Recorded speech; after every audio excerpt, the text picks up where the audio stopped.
Salut les pêcheurs. Reparti sur la Saône, c'est la partie 2 que je vous avais promis, du au bon moment, au bon endroit. Ce coup-ci, ça s'appelle pas au bon moment, au bon endroit. C'est juste pour montrer la différence, parce que bon, vous allez voir, cette pêche, elle n'est pas si mal que ça, hein. Mais à comparer, c'est vraiment, ça n'a rien à voir, hein. Le premier jour, j'étais tout seul, j'ai fait 7 départs, et encore, j'ai plié... J'ai arrêté de pêcher, c'était quoi? Je pêchais à 2 cannes à la fin, vous le savez. J'ai arrêté de pêcher à 15h, 15h30, je crois exactement, tant pis, c'était 16h. Donc j'aurais pu pousser quand même encore plusieurs heures et faire peut-être plusieurs départs.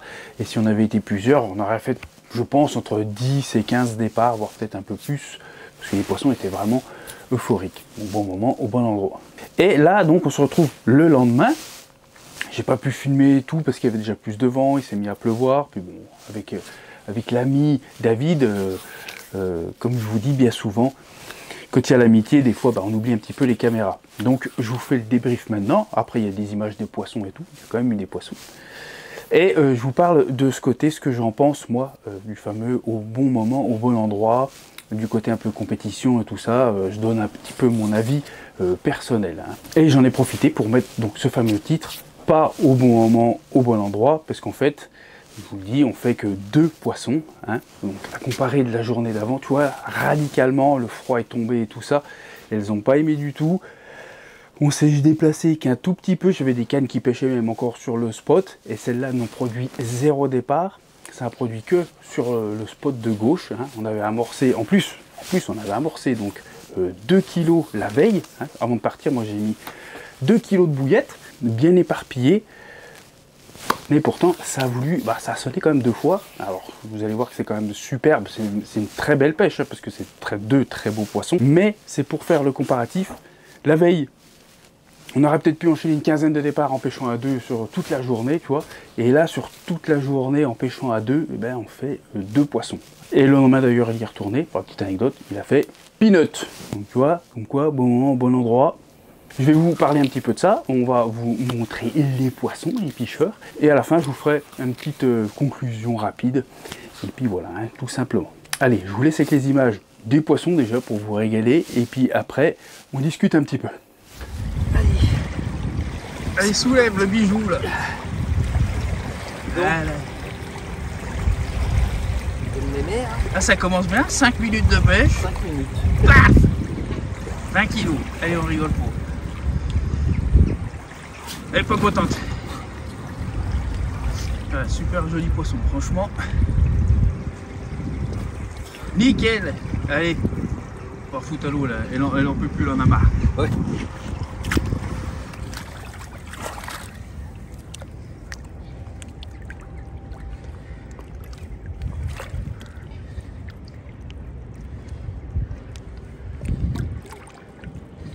Beau poissonnet. Allez, c'est parti.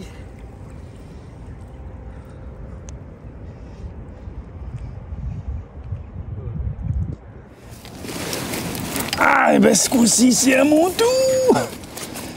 Et voilà. Oh. Là.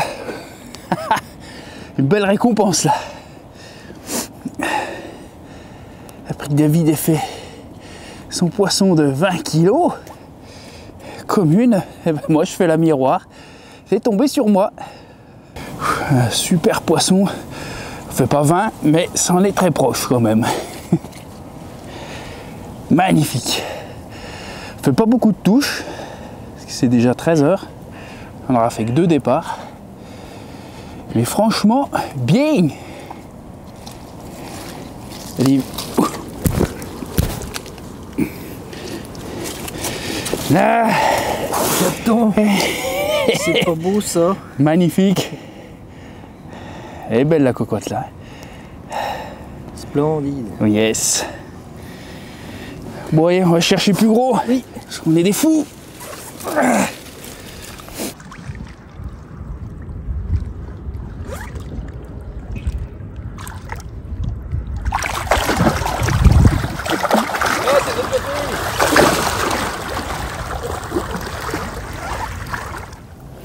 puis donc, je voulais parler d'une petite chose par rapport au titre de la vidéo. Hein. Vous avez vu, j'ai mis au bon endroit, au bon moment. Parce que je trouve que cette année, c'est tellement vrai. Je ressens tellement de plus en plus ça, que je voulais en parler un petit peu, tu vois, donner mon opinion, mon avis. Il n'y a rien d'insultant pour qui que ce soit. C'est juste mon avis à moi. Chacun voit midi à sa porte, comme on dit. Comme je vous l'ai dit, j'ai toujours, moi, mes croyances dans les bons appâts, hein, dans les très bons appâts. Tous les appâts prennent des poissons, ça on en est tout à fait d'accord, hein. Mais s'en arrêter là, c'est pas vouloir chercher à évoluer, à chercher les petites choses qui vont faire que... Moi je trouve c'est intéressant de s'intéresser aux appâts, l'attractivité de l'appât, tout ce qu'on peut mettre dans la bouillette, je pense que ça peut être très intéressant niveau attractivité pour essayer de faire mordre, entre guillemets, c'est vraiment essayer d'enclencher des touches, d'ouvrir entre guillemets un petit peu l'appétit des poissons qui sont un peu plus tatillons. C'est plus sur ce point de vue là qu'on va regarder les appâts et tout. Après les campagnes d'amorçage, c'est pour les accoutumer, hein, mais on sait que toutes les bouillettes, toutes les graines, je pense que tu mets un bonbon Haribo, des knackis et tout ça, tu vas finir par faire des carpes, parce que de toute façon on le sait que ça mange à peu près tout, hein. Mais il y a toujours des choses qui sont supérieures à d'autres. Ça, c'est clair et net. Après, il y a des personnes qui ne se penchent pas là-dessus, et qui n'y verront pas du même œil. Moi, je le vois comme ça, parce que je me penche vachement dessus. Surtout avec Carrefour Concept, Franck Barras, hein, je parle beaucoup avec lui. Et c'est vrai qu'il y a des choses qui peuvent faire la différence. Et pour moi, c'est surtout sur les moments où il n'y a pas de touche. C'est là que vraiment il va y avoir une supériorité sur quelque chose. Quand tu enchaînes des touches, c'est la dinguerie et tout, généralement là, ouais, tu peux mettre n'importe quoi, ça mord. Et tout dépend aussi, il y a quelques moments clés de l'année, le début d'année ou alors besoin après la fraie, et ce moment-là, eh ben, on a l'impression quand même que les appâts protéinés, hein, qui ont quand même un peu plus de poisson ou de foie ou de choses comme ça dedans, une marge un petit peu plus élevée, j'ai l'impression qu'il y en a de meilleurs résultats. Moi, c'est ce que j'en retire de cette année, et même en regardant bien sur les années passées déjà, j'ai l'impression que c'est quand même pas négligeable, hein. J'ai vu aussi la différence avec Franck quand il a pêché avec ses SBL qui sont bien plus chargés en protéines que les miennes. Ouais. Il a tout défoncé, alors voilà, au bon moment, au bon endroit peut-être aussi, tu vois. Mais ça mordait surtout le lac, donc pourquoi ça n'a pas plus mordu chez moi? Voilà, le lac est pas très grand, et puis quand ça mord partout, ça mord partout. Donc c'est des petites questions qu'on peut se poser. Après, moi, comme là, tu vois, les étendues comme ça, comme la Saône, comme les grands lacs et tout, bien sûr, tu peux apprendre à connaître certains spots, certains postes qui sont plus productifs, parce que les poissons, tu sais, qui sont bien plus souvent ici et qui se nourrissent là. Voilà, ça c'est l'apport premier, c'est ce qui va te faire évoluer et avoir plus de touches et réussir plus tes pêches sur ce fameux lac ou sur cette fameuse rivière. Mais ça restera toujours pareil, c'est-à-dire que si tu n'es pas au bon endroit au bon moment, que les poissons ne sont pas là, il n'y a rien du tout, et puis que les poissons ne veulent absolument pas, il n'y a pas moyen. Quand ça veut pas, hein. Ou alors tu enclenches, je te dis, en cherchant bien, peut-être une touche, toi.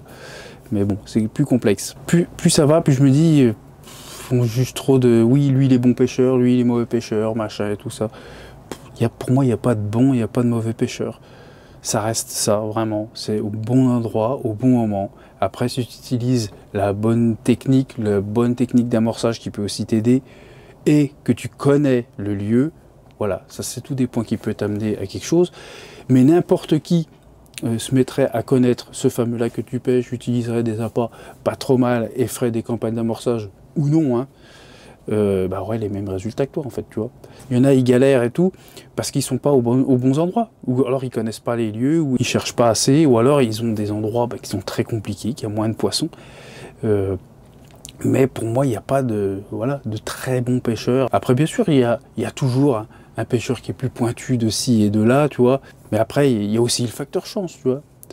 T'as une année où t'as du bol. Moi, l'année dernière, j'ai eu beaucoup de chance, j'ai fait beaucoup de gros poissons. Et puis cette année, voilà, je fais quand même des poissons, je suis très content et tout, mais j'ai beaucoup moins de chance. Moi, j'y crois quand même à la part de chance. On peut provoquer la chance, ça je suis tout à fait d'accord, mais quand tu viens, tu t'installes comme ça, là, un endroit que tu n'as jamais pêché, bon, bah, tu connais à peu près la zone, tu vois, hein, mais c'est un nouveau spot. Bah, qu'est-ce que c'est censé... Voilà, il y aurait eu... L'eau aurait été plus froide, ça aurait pris un coup de froid et tout, que je me serais pas douté et tout, que les poissons auraient été... ou alors désert, bah, je serais pas fait une touche, tu vois. C'est pas pour ça que je suis le gros nul fini, tu vois. Et inversement, j'arrive, je fais des poissons, et c'est pas pour ça que je suis un bon pêcheur. Moi, je trouve ça compliqué, c'est pour ça que j'ai du mal avec la compétition hein, dans le monde de la carpe. Après... il y a de la compétition dans tout, hein, et puis chacun y trouve son plaisir, il n'y a pas de problème. Mais pour moi, ça reste une passion, et il y a quand même un facteur chance. Alors je sais que les compétiteurs, tout ça, ils poussent le truc pour que le facteur chance soit le plus bas possible, et puis réussir le mieux. Mais ça reste quand même, voilà. T'as beau être super, si t'as plus de chance que d'autres, si t'as plus de bons lacs que d'autres autour de chez toi, avec plus de gros poissons autour de chez toi, et ben automatiquement à la longue, tu feras plus de gros poissons, et tu feras beaucoup moins de capots, tu vois. Ça reste pour moi super aléatoire en fait la pêche, et donc du coup pour moi, c'est, tu vois, je veux dire, tu fais un enduro, t'as un poste, c'est un poste de merde, il y en a qui arrivent à faire des poissons, mais si le poste de merde, il n'y a pas de poissons, c'est pas possible de faire des poissons, tu vois. T'en feras pas quand même. Dans tous les cas, si les poissons n'y viennent pas, ils ne veulent pas y venir, la pression de pêche est trop là et tout, t'en feras pas. Après, je sais que, comme je vous dis, hein, il y en a qui cherchent beaucoup plus, ils vont pêcher au zig, ils vont pêcher comme ci, comme ça, ils vont bouger sans arrêt, ce qui va automatiquement finir par payer, hein, parce qu'ils vont finir par trouver des poissons et réussir à en enchaîner quelques-uns. C'est ce qui fait le côté compétiteur que je peux comprendre, même si, voilà, c'est vraiment pas mon truc. Mais voilà, des vrais pointus de la pêche, des vrais personnages extrêmement bons en pêche, très très techniques, vraiment, j'ai l'impression qu'ils viennent d'une autre planète. Il y en a, mais extrêmement peu. Hein. Là, ça se compte sur peut-être les doigts d'une main ou deux mains maximum. Tu vois, après, je compte voilà, la France, hein, parce que les pêcheurs que je connais, c'est les hommes poissons, on pourrait dire, les hommes carpes, tu vois, qui sont vraiment, je sais pas, on dirait qu'ils sont connectés avec les fiches et ils se font halluciner, quoi. Mais la plupart, pour moi, voilà, on est tous dans le même lot. Hein. Ils sont peut-être un peu meilleurs parce qu'ils vont chercher plus de choses, mais il y aura toujours ce facteur chance, toujours le bon endroit au bon moment. Et ça, c'est inévitable. Hein. C'est le meilleur moyen de faire des poissons, c'est d'être au bon endroit, au bon moment. Comme là, je suis. Voilà, tout simplement. Pour ça que j'ai fait 3 départs sur le matin. Peut-être que j'en referai 1 ou 2. Il y a un moment où ça se trouve, les poissons vont se barrer. Puis ce sera fini. Voilà. Et le bon pêcheur, on peut le prendre dans quel point, peut-être que lui, il va se déplacer, il va chercher, il va émachiner, voir où c'est qu'ils sont, il n'y a plus de touche ici. Hop. Donc chacun voit son intérêt aussi au bord de l'eau. Il y en a, c'est des piles électriques, ils sont pas 5 minutes, c'est ce bombe et puis machin, ils n'arrêtent pas. Et puis il y en a, tu vois, plus comme moi, qui vont être plus, voilà, vouloir se poser aussi. On met une stratégie en place, on se pose. Je dis pas que je suis jamais me déplacer, hein. 2 fois sur la rivière, on pêche 2 jours, comme une fois que Baptiste, on s'est déplacé, des fois la Saône, on se déplace. Voilà, parce qu'on veut faire du poisson. Moi, je vais à la pêche, c'est pour essayer de faire du poisson quand même, un maximum. Mais j'ai des limites comparé à d'autres qui vont aller chercher bien plus loin et qui auront automatiquement plus de chances de faire quand même des poissons. Dans la pêche, pour moi, il faut juste faire ce qui te plaît. Donc, si c'est contraignant, si ça commence à te casser les bonbons, voilà, c'est que c'est pas pour toi, voilà, tout simplement. Il faut rester à ce que tu aimes. Voilà, moi j'aime pêcher, j'aime beaucoup amorcer à l'avance, construire des choses, même si des fois il faut rouler des bouillettes, faire des kilomètres, il faut amorcer pendant des heures et tout. Ça me plaît énormément. Il y en a, ils peuvent pas s'y voir, je comprends. J'aime aussi les pêches au spot. Voilà, j'aime pas la pêche au zig, ça m'intéresse pas. Alors, je dis pas que j'essaierai jamais, mais ça m'intéresse pas pour l'instant. De bouger énormément, sans arrêt relancer les cannes, tout ça, c'est pas trop mon truc. Je vais déplacer, hein, mais je vais laisser quand même du temps de pêche. Moi, je pense qu'il faut vraiment rester sur ce qu'on aime. Si on n'aime pas pêcher en bateau, faut pas se forcer à aller pêcher en bateau, parce que oui, peut-être que tu feras des touches en faisant ça, mais que ça va tellement te casser les bonbons que du coup, ça va te péter ton plaisir, quoi. En fait, il faut se faire plaisir, hein, tout simplement, au bord de l'eau. Hein. C'est pour ça que ceux qui en restent sur une passion simple, en faisant vraiment ce qui leur plaît, pour moi, au bon moment, au bon endroit, ils marchent beaucoup plus que sur les compétiteurs et ceux qui vont vraiment aller chercher tout ce qu'ils peuvent pour déclencher une touche. Voilà, c'est le petit point que je voulais parler un peu comme ça, hein, donner mon avis. Comme je vous dis, la compétition, j'ai rien contre. Mais voilà, on juge beaucoup de pêcheurs, dès que ça y est, tu prends quand même quelques poissons, tout ça, ouah, lui il est bon, machin, tout ça. Enfin moi je trouve pas spécialement, oui, il y en a qui sont meilleurs que d'autres, mais je vous dis, il y a le facteur chance. Il y a des gens, ils ont plus de chance. Cette année-là, il aura plus de chance, l'autre année, il n'aura pas de chance. Moi je le ressens, avec les années, c'est ce qui m'arrive. J'ai des années de merde, des années qui sont superbes, des années moins moyennes. Et puis après, tout dépendra aussi le temps que tu as. Hein, parce que comme tout le monde, si tu passes un temps phénoménal au bord de l'eau, c'est-à-dire presque la moitié de l'année, faire 200 nuits par an et tout, bah, il y a un moment, c'est sûr. Hein. Des poissons, il va y en avoir, mais à l'étalage, un truc de ouf, et puis des poissons de 25, et puis les poissons de 30, tu finis par les faire en pêchant autant de temps.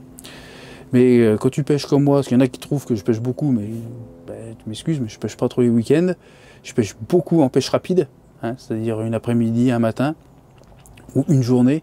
Des nuits, je les compte, ça doit faire même pas un mois. Hein. Moi, si je fais 20-25 nuits dans l'année, c'est le bout du monde. Donc automatiquement, les gros pêcheurs, moi je parle de ceux qui font plus de 100 nuits dans l'année. Hein. Entre 60 et 250 nuits dans l'année, bon bah là, voilà, c'est les gars, ils passent leur vie à la pêche. Moi, j'y vais pas mal quand même, hein, je me plains pas et tout, j'arrive à bien y aller, mais c'est beaucoup de la pêche rapide. Beaucoup de la pêche rapide, et ça me va très bien. Ou alors je construis, hein, comme ça je fais des pêches rapides sur les amorçages, hein, et comme ça marche plutôt pas mal. Comme je l'avais dit, je vais pêcher beaucoup au spot. Je pense que l'année prochaine il y aura pas mal de spots. J'avais dit que je le ferais cette année, je l'ai encore pas assez fait, mais on va tester pas mal les spots, hein, avec les produits de Carrefour Concept. Hein. Toujours avec des pêches avec amorçage, ça je peux pas m'en empêcher. De toute façon, je kiffe trop rouler des bouillettes et tout. Mais on va essayer un petit peu tout ce qui est skin encore, et puis les flats. Hein, tu vois, maintenant il a fait les flats flottants, donc je ferai des recettes un peu par rapport à la bouillette, aux flats, et comme ça on verra si on arrive à enclencher autant de touches vraiment qu'en faisant beaucoup d'amorçage, quoi. Donc voilà, bon, j'espère que je vous ai pas trop saoulé avec mes histoires et tout là. Comme je vous dis, il n'y a aucune critique, vraiment, chacun voit sa pêche comme il veut, il n'y a pas de problème, du moins qu'il n'emmerde pas les autres, c'est ça le principal. Mais voilà à peu près mon point de vue sur la chance un peu, et puis surtout le bon endroit, le bon moment.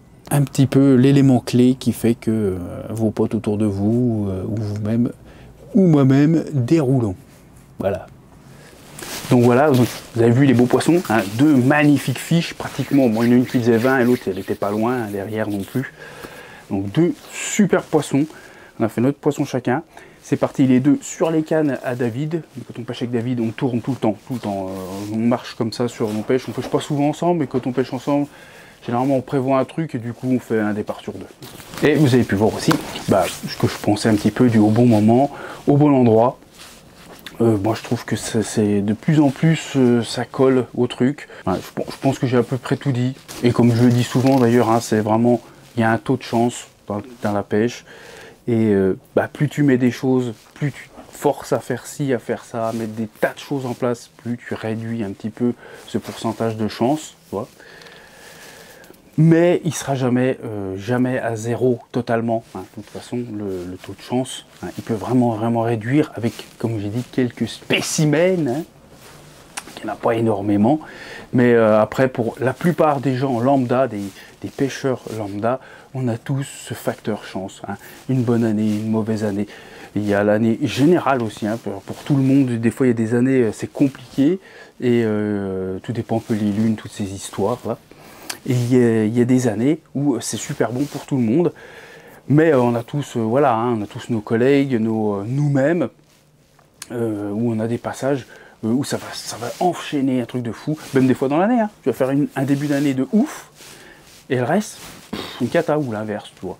Puis des fois, tu vas faire une année entière de malade, en termes de quantité de poissons, en termes de gros poissons, ou juste de gros poissons, tu vois. C'est hyper aléatoire. Après, bien sûr, il faut toujours essayer d'amener le plus de touches possible. Donc là, c'est les stratégies qui rentrent en compte.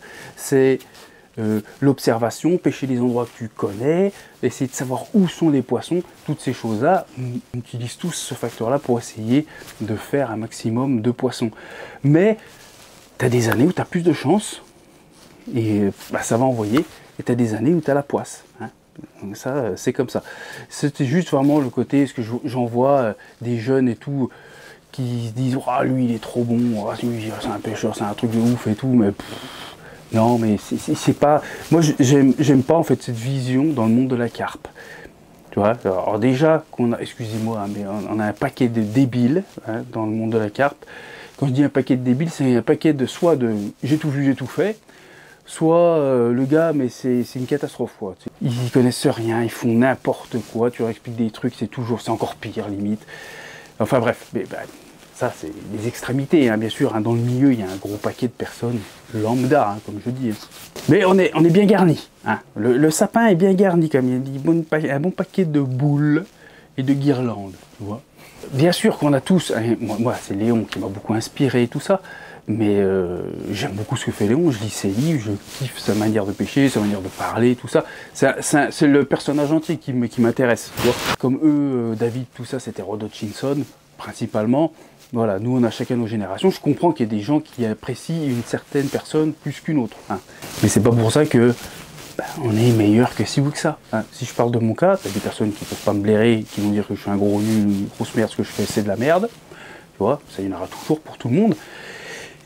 Et dans l'autre extrême, t'as des personnes qui me surkiffent et qui font que comme moi, et puis qui disent oh lui il est trop fort, machin, t'es trop bon et tout ça. Non, non, mais ça plus ça va, plus j'aime pas ça en fait. Je suis pas bon ou quoi que ce soit, j'ai juste des années d'expérience, comme je le dis, c'est juste des années d'expérience, et il y a des années où j'ai plus de chance. Hein. L'année dernière, j'ai eu du pot, j'ai enchaîné des poissons de 25, tout ça, j'ai pêché au bon endroit, au bon moment, encore une fois, on a mis une stratégie qui a peut-être aidé un petit peu, des petits trucs qui ont aidé un petit peu, mais ça n'empêche pas que c'est quand même de la chance. J'ai pas de mérite ni quoi que ce soit, on est dans une passion. Des fois, on ne met pas en valeur un petit poisson, tu vois, qui va faire 8-10 kg, tu vois, admettons, que tu vas faire sur un petit lac. On va pas le mettre en valeur. Ça se trouve, celui-là, il était putain de difficile, il était putain de dur ce poisson. Il était tatillon, il mordait à rien et tout ça, et t'as mis ton truc d'une façon que ce poisson-là, il est passé et il s'est fait avoir. Et en fait, personne ne le prend. Mais c'est un poisson de 10 kg, donc personne ne le sait. Tu vois. Tout le monde s'en tape parce qu'il fait 10 kg. Mais ça se trouve, ce poisson-là était 10 fois plus dur à prendre, comme bien souvent, hein, que la grosse qui fait 24. Parce qu'elle se goinfre H24. Attention, il y a des gros poissons, des vieux et gros poissons, qui sont difficiles aussi, qui mangent que leur nourriture naturelle, qui ne se détournent pas. Mais ça, c'est un petit pourcentage. Les gros poissons, si tu arrives à pêcher au bon moment, parce que c'est tout du calcul, hein, en fait. Tu as 90 petits poissons, hein, c'est pour l'imager, pour le modèle, et 10 gros poissons. Entre 17 et 27 kilos. Et là, c'est pas compliqué, hein. Tu as 90 fois plus de chances de toucher un petit qu'un gros. Tu vois. Donc il est juste là, en fait, hein, le facteur. Parce que les poissons vont un peu partout. Alors, mis à part pour les grandes étendues et les coins que tu as réussi à cerner, que les grosses ont l'air de manger plus ici, voilà, qui peut te donner un avantage et monter ton pourcentage de fait de faire une grosse, plusieurs grosses. Sinon, c'est que du bol. Hein. C'est tout. Voilà. Alors surtout quand tu n'as rien préparé, que tu arrives au pif à l'endroit. Alors là c'est que du bol. Hein. Il y a comme un coup que j'ai pêché un lac, où j'avais fait ma première plus de 25 kg, j'ai amorcé 2 fois, mais je trouvais bien cet endroit-là, voilà. C'est pas, on se dit ouais j'ai eu le pif et tout. Oui, tu as eu un petit peu pif, tu as surtout eu un gros coup de cul, tu es arrivé pile au moment où les poissons passaient. Parce que les gars ils viennent sur le poste là, j'en entends aller sur ce poste. Ça se fait des tôles et des tôles et des tôles et des tôles. Je suis arrivé, paf, première pêche, 16 kg et 26. Voilà, une des plus grosses du lac. C'est quoi ça? C'est de la chance. Point barre, j'étais au bon endroit, au bon moment. C'est pas parce que je suis bon ou quoi que ce soit. Ce côté, c'est que mes montages ont bien fonctionné, mes appâts l'auront plus parce qu'elles ont mangé, mais comme je vous dis, quand elles sont euphoriques, elles bouffent n'importe quoi. Donc voilà, faudrait que ça redescende un petit peu d'un étage. Le monde de la carpe, là, il est en train de... On croirait qu'on commence à arriver dans le monde sportif de haut niveau, tu vois, Tour de France, foot, tout ça, rugby. Non, oh, avec des pêcheurs de carpe. Hein. Faut arrêter de se mettre sur une étale qu'on n'a pas lieu d'être. Hein. C'est une passion, point barre. Je dis un peu ça pour les jeunes aussi, parce que voilà, ils y voient... du corda, du nage, des machins, tout ça. Ils disent ouais, devenir, tu peux en faire ton métier, c'est sûr, hein. Mais ça, après, c'est chacun voit comme il veut. Moi, en faire mon métier, j'en ai pas trop envie, du tout, même. Parce que je pense que ça a peut-être tendance à me détruire un petit peu la passion. Alors, faut voir quelle branche du métier, hein. Mais il y en a certaines, ça peut être très compliqué. Je vois déjà que c'est pas du tout un métier, et puis rien qu'avec une chaîne YouTube et tout, déjà comme ça peut être compliqué, parce que tout le monde veut te mettre des bâtons dans les roues, jalouse de plus en plus, peuvent plus voir ta gueule, ou ci ou ça, tu vois. C'est un monde de merde, hein. L'être humain, de toute façon, il aime la haine. De toute façon, il aime pouvoir cracher sur quelqu'un, trouver quelqu'un pour essayer de l'enfoncer sous l'eau. C'est comme ça, hein. On peut rien y faire d'autre, hein. C'est comme ça, tu vois. Bon, voilà. Je m'écarte un petit peu du sujet, tu vois, mais voilà, on va s'arrêter là. Donc pour moi, cette journée n'était pas au bon endroit, au bon moment. Voilà. Certes, on a fait ces 2 poissons, très content, mais c'était la fin de la pêche, tu vois. On aurait décalé d'une journée, à mon avis, on ne faisait rien. Parce que David est venu, il a remis les cannes au même endroit, hein. Mais rien du tout. Donc voilà, c'est bien ce que ça veut dire. La chance sera toujours là. Et plus en plus on va à la pêche sans préparer, sans se creuser la tête, parce que des fois on a envie juste de « Ah, j'ai envie d'aller pêcher ». Tu vas pêcher, tu te mets à un endroit, et ben là, faut pas qu'on dise, moi perso, « Oh, mais attends, t'es bon ». Non, rien à faire, rien d'être bon. Je suis arrivé, je me suis mis là, j'ai rien fait, une grosse tôle, ben voilà, j'ai fait une tôle parce qu'ils n'étaient pas là. Je suis arrivé quand ils étaient là, gros coup de bol, voilà. Il n'y a pas de préparation, hein. Donc voilà. Moi je vous donne mes techniques, je vous parle tout le temps de techniques, de façon de faire et tout ça, c'est ce que j'utilise. Mais vous êtes libre de les utiliser ou pas, et c'est peut-être pas ça qui va vous faire prendre des poissons, hein. Ça peut vous aider à mettre des choses en place, mais pas vous aider à être bon. Non, on est juste de simples pêcheurs passionnés. Voilà. Allez, j'arrête de vous embêter, pêcheurs. Je vous laisse, et je vous dis à une prochaine vidéo qui se situera... Petite rivière, je pense. Ouais, petite rivière, à mon avis. On va faire un petit peu de stalking. Et bah là, on attaque les pêches hivernales, hein. Donc couvrez-vous bien les pêcheurs, allez pas tomber malade. Bonne pêche à tous, à la prochaine, salut!